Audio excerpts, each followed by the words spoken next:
Why do I think that education needs to be anti-racist? Well, with our job comes great responsibility. Not only are we supposed to teach, not only do we need to inform, but we also need to empower.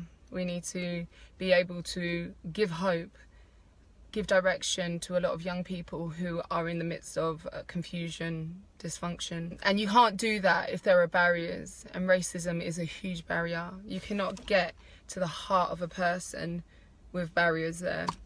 And when there are barriers set by labelling, by lack of understanding, by ignorance, then that's all you're going to hit is a wall. And those walls need to come down in order for us to do our job effectively. I don't see that we can really get to untangle and unpick race and racism in our classrooms without dealing with racism in our teacher education curriculum. Currently, the teacher education curriculum is packed full of directives from Ofsted, heavily influenced by the IT inspection framework, which leaves little space for problematic, uncomfortable, difficult conversations about race in our classrooms.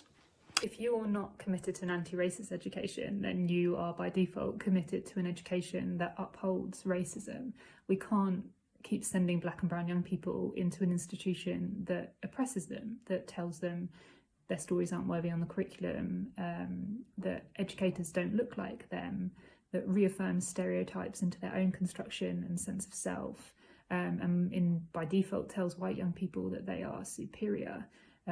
We need an anti-racist education because currently education contributes to the racism that continues into adulthood, whether that's the school to prison pipeline or employment disparities. So what does an anti-racist education look like? It means dismantling racist surveillance apparatus in schools that targets black and brown students. So that means getting police out of schools. It means ending exclusion policies. It means abolishing the government's counter-extremism prevent policy that leads to the wrongful referral of thousands of predominantly Muslim students every year, creating a lot of trauma for students and their families. It means getting rid of British values, which are problematic on too many levels to mention, including the fact that they're racist. It means having representative school leadership, listening to your black and brown colleagues, while also not putting the burden of fighting racism on them. What does anti-racist education look like? There's no two ways about it. Anti-racist education disrupts, it transgresses, it names, renames, and sometimes it even shames. It challenges majoritarian narratives and storytelling. Anti-racist education is willing to go all the way to the margins to find the voices, the stories, the people that have inhabited the margins, and is willing to disrupt that flow and bring those voices from the margin to the centre. Safe spaces also need to be formed where black children can talk about their experiences and the trauma that they may have suffered from being subjected to, for example, stop and search, which so many of the black boys that I have taught have undergone. When this is happening in their local community, I think it can cause a lot of confusion and a lot of shame to a child when the child doesn't understand why it's happening to them and how they can actually respond. What does that look like? That looks like going beyond what you read. It's a heartfelt act. It's beyond what you think you have to do, but knowing what you have to do.